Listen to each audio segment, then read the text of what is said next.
Ukraine युद्ध अब पूरी तरीके से रूस के पाले में पलटना शुरू हो चुका है, क्योंकि रूस का कब्जा यूक्रेन के एक ऐसे शहर पर ऑलमोस्ट हो चुका है जिसे आप यूक्रेन का मुंबई कह सकते हैं। जी हां, जिस प्रकार से दिल्ली के बाद मुंबई हमारा दूसरा सबसे महत्वपूर्ण शहर है, ठीक उसी प्रकार से यूक्रेन का ये शहर राजधानी कीव के बाद सबसे महत्वपूर्ण है। यहां तक कि अब से कुछ समय पहले तक कीव नहीं, ये शहर यूक्रेन की राजधानी भी हुआ करता था। लेकिन इसी के साथ ये भी जानेंगे कि जीत की तरफ बढ़ रहे रूस ने अचानक से अपने डिफेंस मिनिस्टर शोइगु को क्यों बर्खास्त कर दिया है, जो कि पूरे रूस में व्लादिमीर पुतिन के बाद सबसे ज्यादा पॉपुलर व्यक्ति था। यहां तक कि व्लादिमीर पुतिन उसे अपना घर का सदस्य तक कहते थे और वो पूरी तरीके से व्लादिमीर पुतिन का वफादार था। फिर अचानक से ऐन वक्त पर उसे बर्खास्त क्यों किया व्लादिमीर पुतिन ने, इन दोनों को ही बारीकी से समझेंगे। लेकिन सबसे पहले जानते हैं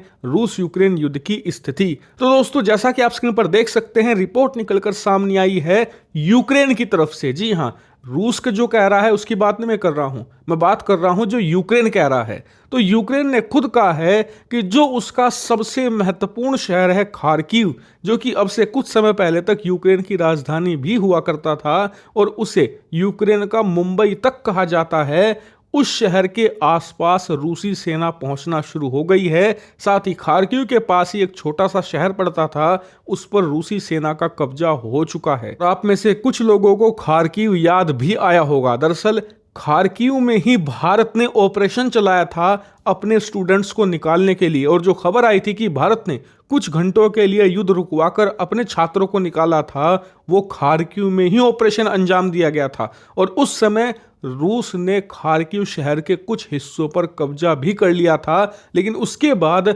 यूक्रेन की सेना ने एक जबरदस्त काउंटर अटैक करके रूसी सेना को ना सिर्फ पीछे धकेला था, बल्कि रूसी सेना के पैर इस कदर तक उखड़े थे कि वो खार्किव से 100 किलोमीटर से भी ज्यादा पीछे चले गए थे। इसलिए कहा जा रहा था कि यूक्रेन के अंदर रूसी सेना की जबरदस्त हार हुई है। तो खैर, इसी शहर पर दोबारा फिर से रूस ने चढ़ाई कर दी है और इसका सबसे बड़ा कारण है अवदीव्का। मैंने आपको 2 महीने पहले ही बता दिया था कि अवदीव्का सबसे बड़े राह का रोड़ा है रूस के लिए। जिस दिन अवदीव्का इनके कब्जे में आ गया के बाद तो रूसी सेना ऐसा चढ़ेगी यूक्रेन पर कि यूक्रेन थाम नहीं पाएगा। अब बिल्कुल वही हो रहा है। अवदीव्का पर कब्जे के साथ ही उसके चारों तरफ उन्होंने जबरदस्त अटैक कर दिया है और खार्किव रूसी सेना का सबसे बड़ा निशाना है। और बताया जा रहा है कि यूक्रेन ने खुद अपने सैनिक पीछे हटाने शुरू कर दिए हैं। जी हां, यह बात रूस नहीं कह रहा है, यह बात कबूली है खुद यूक्रेन की सेना ने कि हमने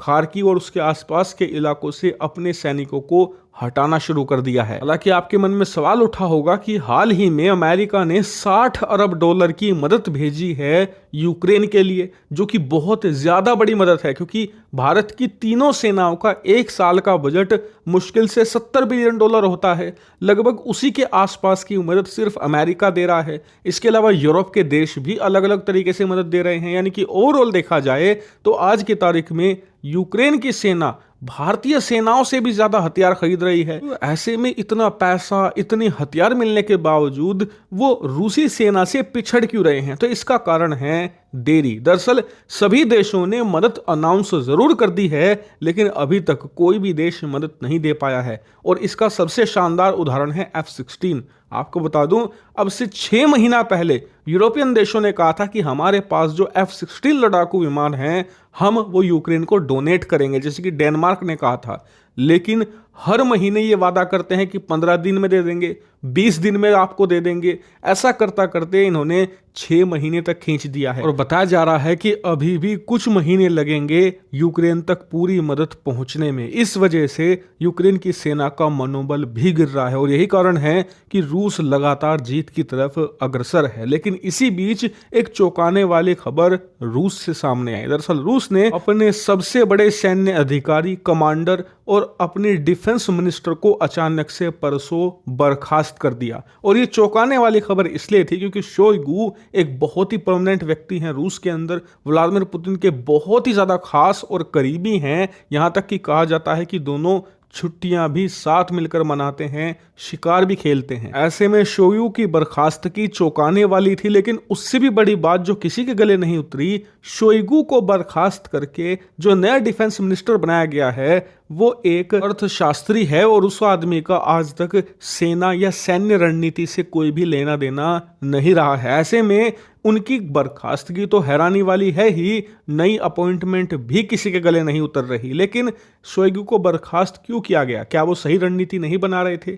क्या वो यूक्रेन की सेना के खिलाफ जमकर युद्ध नहीं लड़ रहे थे? तो देखिए, इसका इससे कोई भी लेना देना नहीं है। दरअसल उनकी बर्खास्तगी की नींव अब से 1-1.5 साल पहले रखी जा चुकी थी, क्योंकि तब से ही ना तो रूसी सरकार ना ही रूसी सेना उनसे संतुष्ट थी और ना ही खुश थी। और इसका सबसे बड़ा उदाहरण है वैगनर ग्रुप का विद्रोह। आपको याद होगा, अब से कुछ महीने पहले व्लादिमीर पुतिन के खिलाफ रूस की प्राइवेट आर्मी वैगनर ग्रुप ने विद्रोह कर दिया था, और उस समय भी वो विद्रोह पुतिन के खिलाफ नहीं था बल्कि शोइगु के खिलाफ था। सभी लोग ये कह रहे थे कि शोइगु को बर्खास्त करो। खैर, पुतिन ने उस समय उन्हें बर्खास्त नहीं किया, क्योंकि ऐसा लगता उस समय जैसे व्लादिमीर पुतिन वैगनर ग्रुप के सामने झुक गए हैं। लेकिन अब पुतिन ने शोइगु को बर्खास्त करके अपने देश में असंतुष्टों को संतुष्ट कर दिया है, यानी कि अपने आसपास के लोगों को शांत करने के लिए यह कार्रवाई करी गई है। लेकिन देखने वाली बात यह है कि अब जो सेना में बड़ा फेरबदल पुतिन ने किया है, इसके क्या सकारात्मक और नकारात्मक परिणाम देखने को हमें मिलेंगे।